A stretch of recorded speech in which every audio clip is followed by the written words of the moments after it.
NBA trade deadline is 2 weeks away and counting. There is lots of rumors, lots of players being discussed and possible movements. This is a very interesting time in the NBA. I would argue way more interesting than the stupid-ass cup, because this is at least a situation where somebody possibly could make that move to push them either into the upper echelon or actually screw up and put their franchise back a few years in desperation. Because never forget, when it comes to NBA or any sort of, professional sports, desperation is a stinky cologne. Desperation is a stinky cologne, and not all trades actually help you. A lot of times they can set your franchise back a good long time. A lot of people might remember Westbrook to the Lakers. That did not go so well. Paul George, Paul George was traded not just for SGA, but for 5 first-rounders. That one definitely did not work out. And just this last season, the Karl Anthony Towns for Randall trade so far has not worked out. But there are at least opportunities to get better and expect a lot of moves every year since the trade deadline, since 2018.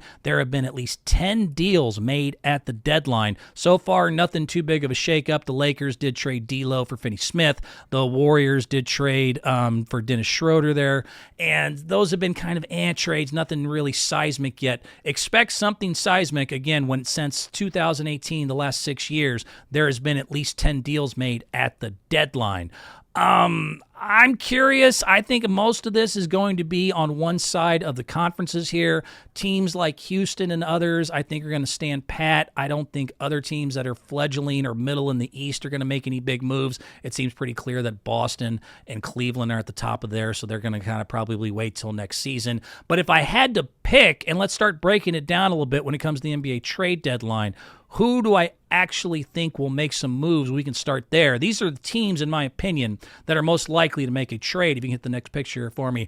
Mateo. This is the teams I think that will actually try to do something in the next couple weeks, and all of them are on the west side. West side is the best side to me because not only is everyone so close, they are within inches of each other in the Western Conference, and that leads to that, again, desperation or that idea that, man, we're just one move away. We're just one piece here. The Western Conference, 3 losses separate the 5th place from the 10th place. I mean, one good player or one big move, and every one of these teams you see on this picture probably believe that they can do something with that situation. Now, I'll start off with my favorite, Golden State Warriors, who are currently 21 and 22. I will say for them, they don't need the big trade. A lot of these rumors have been for like a Butler or some big-ass move. They don't need a big-ass trade. They just need a big-ass player. That is all they need. Steve Kerr, I swear to God, and your precious little hobbits, you have got to find a way to get Steve Kerr to let go of small ball. Another disappointing loss last night to Sacramento. He finally played bigs, and then Looney got sick, and they weren't able to figure it out. But for years, we have been begging for this hobbit-loving coach to finally get on board with the 2024 and 2025 way of playing basketball. There are 7-footers galore that can shoot, play defense, guard a point guard, and still get things done and protect the rim, get rebounds, and do things that somebody above 6'8" or 6'9" at center can do. Unfortunately, this will probably include, if you're a Golden State fan like me, at least Wiggins, a Kuminga, and the ones that are going to be included at the back end of these trades will hurt my feelings more than even them. People like either Looney or Gary Payton are unfortunately the most movable because their contracts are expiring at the end of the season, meaning that anybody that takes on their contract, if they're tanking this year, they get to spend all that money in free agency. So people like Gary Payton and Looney, who are heart and soul players in my opinion and are core to the Golden State Warriors, would have to probably be moved in any sort of decent-sized trade. So I would love to see them not do that and maybe move just like, again, we're kind of clogged at the small forward situation with Wiggins and Kuminga in that young athletic wing and bring in a big man. I eyeball guys like, Miles Turner. They talked about Vucevic, but man, Turner would be perfect. If we can make just a little bit of a move, that would be more than enough. They don't need to make a big-ass trade. They just need to trade for a decent big-ass player. Get somebody finally down low to get rid of small ball. Next on the list that's interesting to me are the Phoenix Suns. 22 and 21 currently. Now, they just made a weird little trade a lot of people slept on. They traded their 2031. You could stay on that last picture, Mateo, for me. They traded that 2031 first for a 3 first rounds in with Utah. So now they traded their protected first for 3 unprotected first, but they still mean they got 3 for 1 now to work with some trade situations. Suns look like they did that in order just to make a move. Now, their new owner is definitely, he's very young Cuban.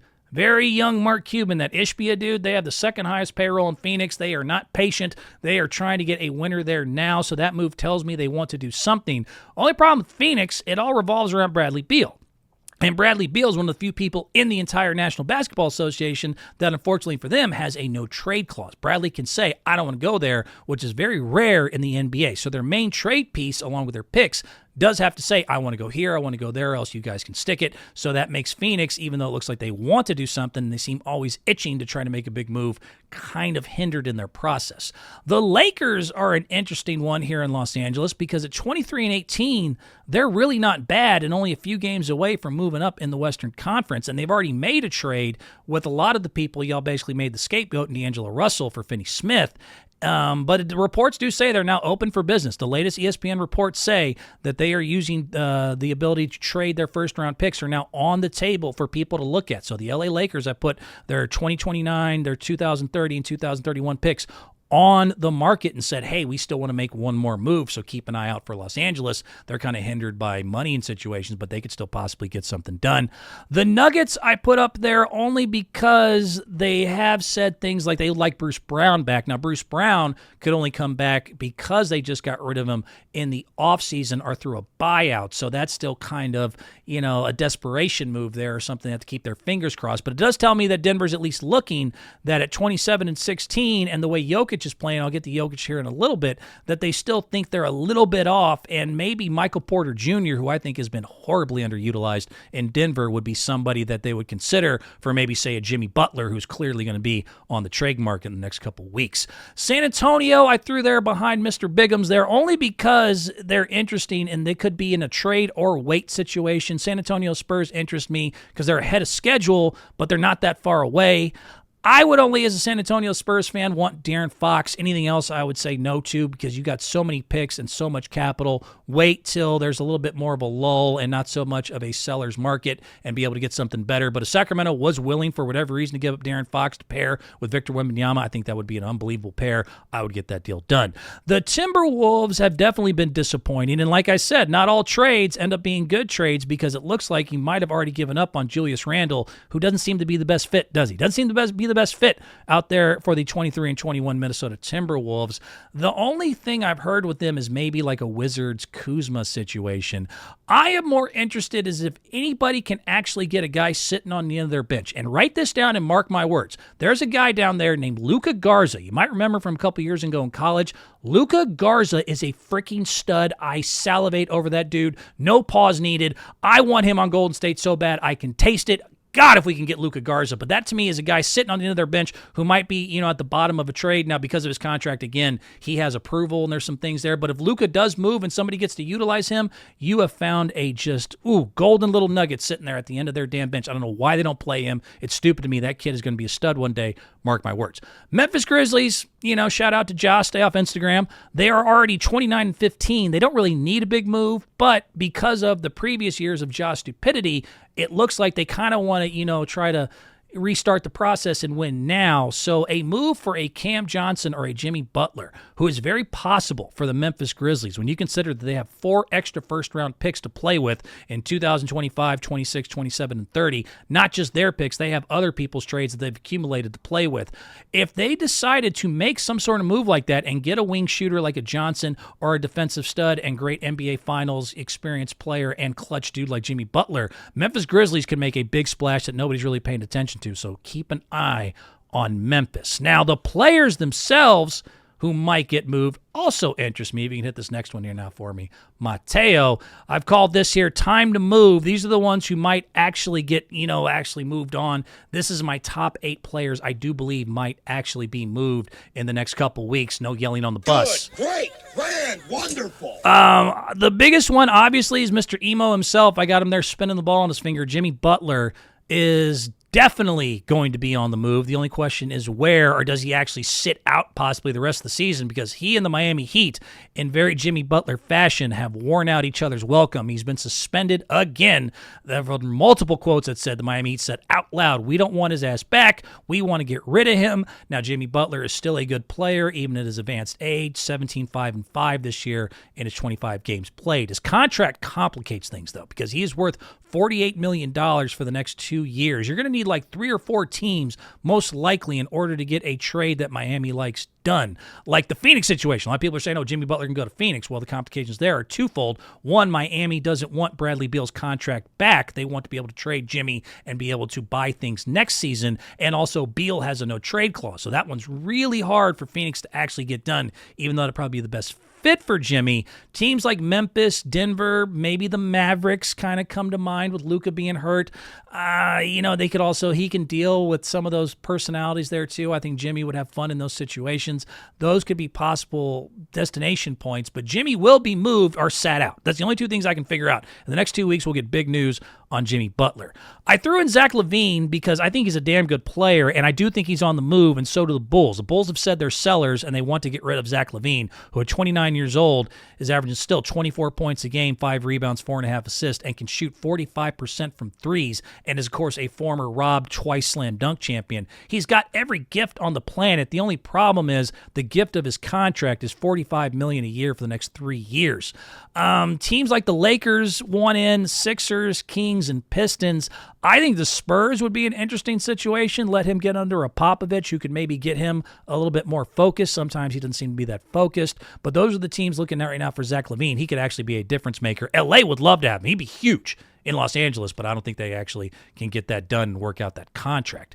Another kind of mercurial, kind of elusive, I'm here sometimes, I'm there, mentally might be checked out sometimes. Kyle Kuzma is also on my, possibly on the move, most likely on the moves list. Matter of fact, I have heard reports that they're, quote, eager to trade Kyle Kuzma from Washington, who's, again, 29 years old. Now, he's had kind of a shit year. 14 points, 5 rebounds, 3 assists, and only 26% from threes. That's well below his 17-6 average and 33% from threes.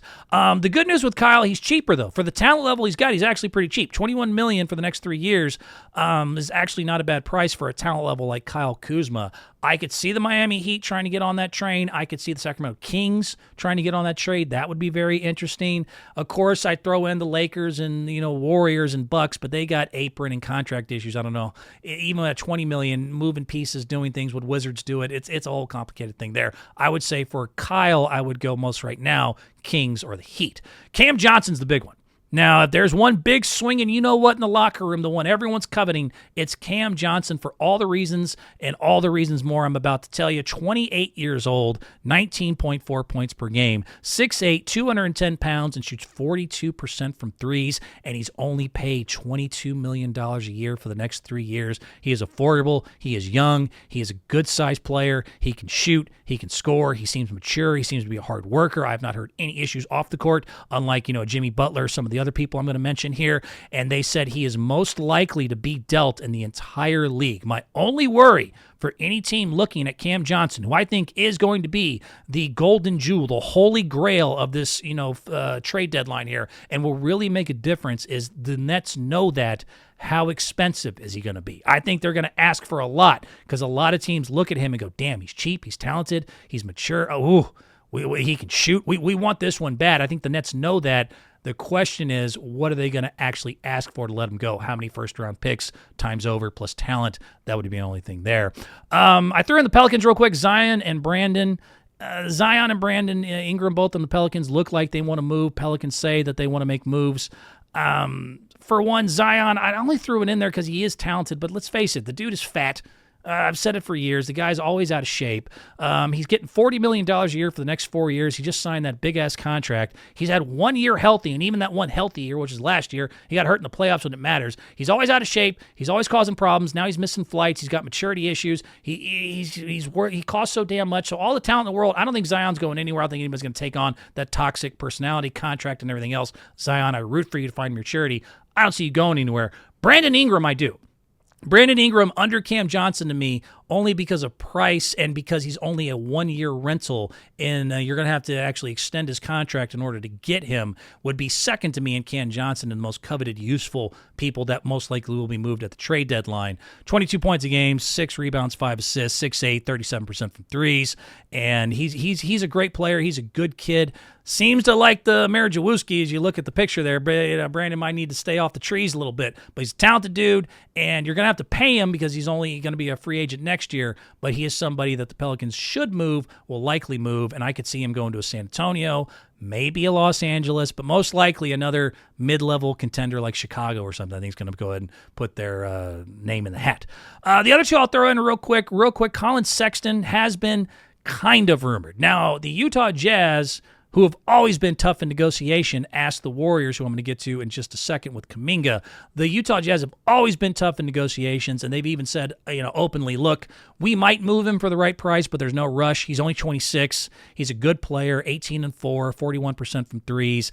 Other than maybe the Orlando Magic and San Antonio Spurs, I don't think anybody else has the assets necessary. I think the Utah Jazz, who are tough negotiators, they're like Rick on Pawn Stars, are going to say, dude, we want 4 first-rounders and God knows what else. Only the Spurs, the Magic. There's only a few teams in the league that have that capital they can just throw away in order to get that done. So he's like a 5% at most. And the one that hurts my heart the most is Jonathan Kuminga, and it looks like that's actually going to happen because he makes the most sense.